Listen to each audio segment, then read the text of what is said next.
আকাশবাণী খবর পড়ছি চঞ্চল ভট্টাচার্য। প্রথমে বিশেষ বিশেষ খবর। প্রধানমন্ত্রী আজ নতুন দিল্লিতে প্যারাগুয়ের রাষ্ট্রপতির সঙ্গে বৈঠক করবেন। প্রধানমন্ত্রী আজ আন্তর্জাতিক বিমান পরিবহন সংস্থার ৮১তম বার্ষিক সাধারণ সভায় ভাষণ দেবেন। এই সভায় বিমান শিল্পের মূল বিষয়গুলি নিয়ে আলোচনা হচ্ছে। দেশ গত মে মাস থেকে চলতি বছরের মে মাস পর্যন্ত পণ্য পরিষেবা কর জিএসটি বাবদ আদায় ২ লক্ষ কোটি টাকা ছাড়িয়েছে। ইউক্রেন গতকাল রাশিয়ার ৫টি বিমান ঘাঁটিতে বড় ধরনের ড্রোন হামলা চালিয়েছে। বাংলাদেশে অন্তর্বর্তী সরকারের প্রধান উপদেষ্টা আজ দুপুরে একাধিক রাজনৈতিক দলের প্রতিনিধিদের সঙ্গে বৈঠক করবেন। আসছে বিস্তারিত সংবাদে। প্রধানমন্ত্রী নরেন্দ্র মোদী আজ নতুন দিল্লিতে প্যারাগুয়ের রাষ্ট্রপতি সান্টিয়াগো পেনা প্যালাসিওসের সঙ্গে বৈঠক করবেন। ৩ দিনের রাষ্ট্রীয় সফরে প্যালাসিওস আজ ভারতে আসছেন। একটি উচ্চ পর্যায়ের প্রতিনিধি দল তার সফরসঙ্গী হবে। আজকের বৈঠকে উভয় দেশের দ্বিপাক্ষিক সম্পর্কের সর্বাঙ্গীন মূল্যায়ন করা হবে। রাষ্ট্রপতি পেনার এটি প্রথম ভারত সফর। সফরকালে তিনি রাষ্ট্রপতি দ্রৌপদী মুর্মু, উপরাষ্ট্রপতি জগদীপ ধনখড় এবং বিদেশমন্ত্রী ড এস জয়শঙ্করের সঙ্গে সাক্ষাৎ করবেন। সান্টিয়াগো পেনা বুধবার প্যারাগুয়ে ফেরার আগে মুম্বাই সফর করবেন। মুম্বাইয়ে তিনি শিল্প বাণিজ্য জগতের নেতৃস্থানীয় ব্যক্তিত্বদের সঙ্গে সাক্ষাৎ ছাড়াও রাজনৈতিক নেতৃবৃন্দের সঙ্গে মিলিত হবেন। ভারত ও প্যারাগুয়ের মধ্যে ১৯৬১ সালে কূটনৈতিক সম্পর্ক স্থাপিত হয়। উভয় দেশ ব্যবসা বাণিজ্য, কৃষি, স্বাস্থ্য, ওষুধ, তথ্য প্রযুক্তি সহ বিভিন্ন ক্ষেত্রে সৌহার্দ্যপূর্ণ সম্পর্ক গড়ে তুলেছে। দুটি দেশ রাষ্ট্রসংঘের সংস্কার, জলবায়ু পরিবর্তন, পরিবেশ বান্ধব জ্বালানি এবং জঙ্গি মোকাবিলা সহ বিভিন্ন আন্তর্জাতিক বিষয়ে সহমত পোষণ করে। প্রধানমন্ত্রী নরেন্দ্র মোদী আজ নতুন দিল্লির ভারত মণ্ডপমে আন্তর্জাতিক বিমান পরিবহন সংস্থা আইএটি এর ৮১তম বার্ষিক সাধারণ সভায় এক সমাবেশে ভাষণ দেবেন। এই সম্মেলন শেষ হবে আগামীকাল। বিশ্ব বিমান পরিবহন শীর্ষ সম্মেলনে বিমান শিল্পের মূল বিষয়গুলি নিয়ে আলোচনা করা হচ্ছে, যার মধ্যে রয়েছে বিমান শিল্পের অর্থনীতি, বিমান সংযোগ, জ্বালানি নিরাপত্তা, সুস্থায়ী বিমান জ্বালানি উৎপাদন, কার্বন মুক্তকরণের অর্থায়ন এবং উদ্ভাবন ইত্যাদি। আইএটি এর শেষ বার্ষিক সাধারণ সভা ৪২ বছর আগে ১৯৮৩ সালে অনুষ্ঠিত হয়েছিল। দেশ গত মে মাস থেকে চলতি বছরের মে মাস পর্যন্ত পণ্য পরিষেবা কর জিএসটি বাবদ আদায় ২ লক্ষ কোটি টাকা ছাড়িয়েছে। কেন্দ্রীয় অর্থমন্ত্রক থেকে প্রকাশিত তথ্য অনুযায়ী চলতি বছরের মে মাস পর্যন্ত জিএসটি ২.০১ লক্ষ কোটি টাকা সংগ্রহ হয়েছে। ২০২৪ সালের তুলনায় এবছরের আদায় ১৬.৪% বেশি। গত বছরে এই সময় তা ছিল ১.৭২ লক্ষ কোটি টাকা। এপ্রিল মাসে এই সংগ্রহ ছিল এবছরের এ পর্যন্ত সবথেকে বেশি ২.৩৭ লক্ষ কোটি টাকা, গত বছরের তুলনায় যা ১২.৬% বেশি।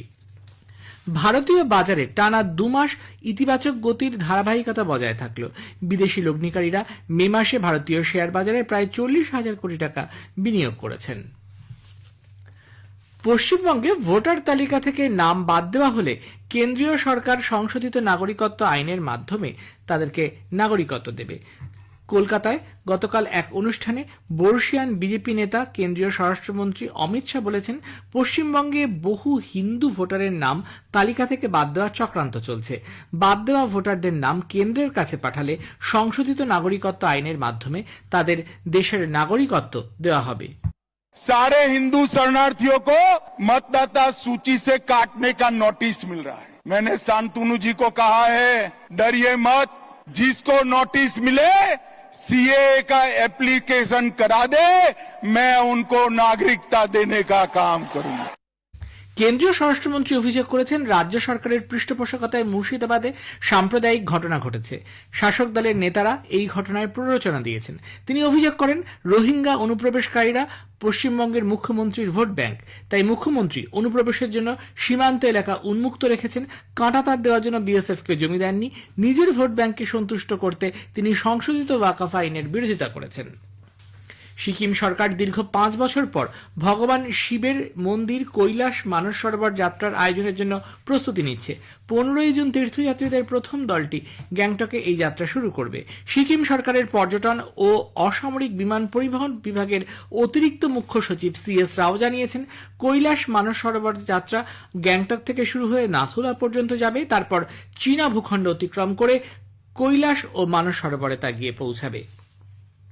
তেলেঙ্গানা প্রতিষ্ঠা দিবস আজ পালিত হচ্ছে।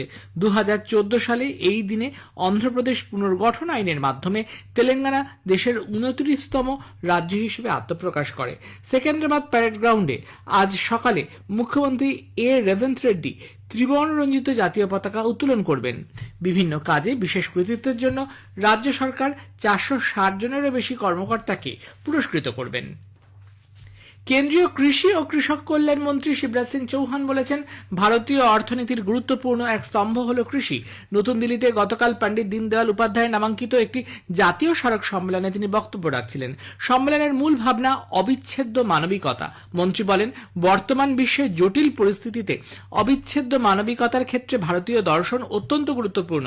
তার ভাষণে কৃষিক্ষেত্রের প্রসঙ্গ উল্লেখ করে শ্রী চৌহান বলেন, দেশের অর্থনীতিতে কৃষি গুরুত্বপূর্ণ ভূমিকা পালন করে। কৃষিকাজ তার রক্তে রয়েছে বলে তিনি জানান। युद्ध का जब वातावरण था सीमा पे, मैंने अपने खाद्य भंडारों की समीक्षा की तो खेत में किसान और सीमा पे जवान डटा हुआ था और हमने देशवासियों से कहा था, चिंता मत करो, भंडार भरपूर है। और आज भी भारतीय अर्थव्यवस्था की सबसे बड़ी ताकत अगर कोई है तो खेती है। खेती, मैं तो कृषि मंत्री हूँ और इसलिए केवल कृषि मंत्री नहीं हूँ, खेती जी रहा हूँ। रोम रोम में किसान है और हर सांस में खेती, मुझे और कुछ दिखाई नहीं देता। তিনি বলেন, ভারতীয় সংস্কৃতিতে আধুনিকতার সঙ্গে ঐতিহ্যের এক সম্প্রীতির সহাবস্থান রয়েছে। ঐতিহ্যের উপর ভিত্তি করে আমরা নতুন এক ভারত গড়ার পথে এগিয়ে চলেছি।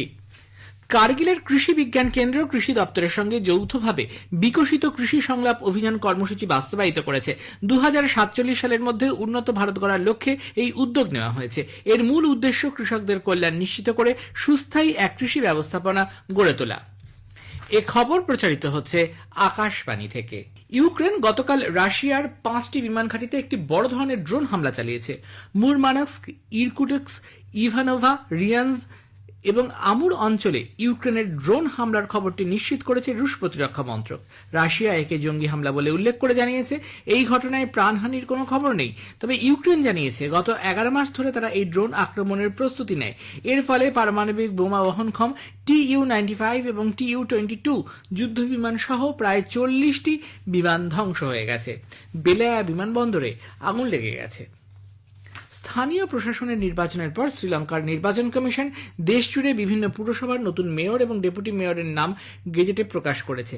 যেসব দল নিরঙ্কুশ সংখ্যাগরিষ্ঠতা অর্জন করেছে সেখানে মেয়র এবং ডেপুটি মেয়রকে সরাসরি নিয়োগ করা হয়েছে। তবে যে পুরসভাগুলিতে কোনো নির্দিষ্ট দলের সংখ্যাগরিষ্ঠতা নেই সেখানে নির্বাচিত সদস্যদের মধ্য থেকে মেয়র এবং ডেপুটি মেয়র নির্বাচনের জন্য উদ্বোধনী অধিবেশনের সময় অভ্যন্তরীণ কাউন্সিল ভোট অনুষ্ঠিত হবে। পুরসভাগুলি মেয়াদ আজ থেকে শুরু হবে।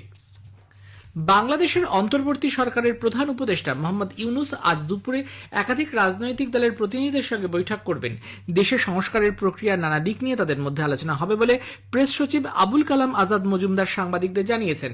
এদিকে ডক্টর ইউনুসের নেতৃত্বে অন্তর্বর্তী সরকারের সংস্কারের মাধ্যমে দেশবাসীকে বাস্তবে কিছুই দিচ্ছে না বলে অভিযোগ করেছেন বিএনপি নেতা সালাউদ্দিন আহমেদ। ঢাকায় একটি আলোচনা চক্রে যোগ দিয়ে তিনি বলেন, ডিসেম্বরের মধ্যে নির্বাচন করানোর লক্ষ্যে কোনো সদর্থক পদক্ষেপ নেওয়া হচ্ছে না। উত্তর পূর্বাঞ্চলের 6টি রাজ্যে গত কয়েকদিন ধরে ধারাবাহিক বৃষ্টিপাতের ফলে স্বাভাবিক জনজীবন ব্যাহত। ভারী বৃষ্টিপাতে ভূমিধস এবং বিভিন্ন স্থানে প্লাবিত হওয়ার কারণে 30 জনের মৃত্যু হয়েছে। শিলচরে গতকাল সকাল 8:30 থেকে আজ সকাল 8:30 পর্যন্ত রেকর্ড পরিমাণ 416 মিলিমিটার বৃষ্টি হয়েছে। পরিস্থিতি নিয়ন্ত্রণে আনতে বেতুকান্দির কারবারপাড়ের ফ্লুইস গেটের নদীর দিকের শাটার বন্ধ করে দেওয়া হয়েছে। একইভাবে বেরেঙ্গাডিং বাঁধ, মধুর বন্ধ, ভাগ্যাডাহার এবং বদ্রিঘাট এলাকায় ফ্লুইস গেটও বন্ধ রাখা হয়েছে। প্রবল বৃষ্টিপাতের ফলে সড়ক জলমগ্ন হয়ে শিলচর কুম্ভীরগ্রাম বিমানবন্দরের রাস্তা বন্ধ হয়ে যাওয়ার প্রেক্ষিতে জেলা প্রশাসন বিমানবন্দরে যাওয়ার জন্য বিকল্প কালীবাড়ি রোড হয়ে যাতায়াত করতে পরামর্শ দিয়েছে। ভারতীয় আবহাওয়া দপ্তর IMD আজ আসাম, মেঘালয়, নাগাল্যান্ড, মণিপুর এবং বিভিন্ন স্থানে ভারী থেকে অতি ভারী বৃষ্টির পূর্বাভাস দিয়েছে। পাশাপাশি অরুণাচল প্রদেশ, কেরালা, মাহে, হিমালয় সংলগ্ন পশ্চিমবঙ্গ, সিকিম এবং উত্তরাখণ্ডের বিভিন্ন স্থানে ভারী বৃষ্টিপাতের পূর্বাভাস দেওয়া হয়েছে। পাঞ্জাব কিংস ও রয়্যাল চ্যালেঞ্জার্স বেঙ্গালুরু আহমেদাবাদে আগামীকাল অষ্টাদশ IPL ফাইনালে মুখোমুখি হবে। নরেন্দ্র মোদী স্টেডিয়ামে গতকাল দ্বিতীয় কোয়ালিফায়ার ম্যাচে পাঞ্জাব কিংস 5 উইকেটে 5 বারের চ্যাম্পিয়ন মুম্বাই ইন্ডিয়ান্সকে হারিয়ে দেয়। শেষে বিশেষ বিশেষ খবর আরও একবার। প্রধানমন্ত্রী আজ নতুন দিল্লিতে প্যারাগুয়ের রাষ্ট্রপতির সঙ্গে বৈঠক করবেন। প্রধানমন্ত্রী আজ আন্তর্জাতিক বিমান পরিবহন সংস্থার 81তম বার্ষিক সাধারণ সভায় ভাষণ দেবেন। খবর শেষ হলো।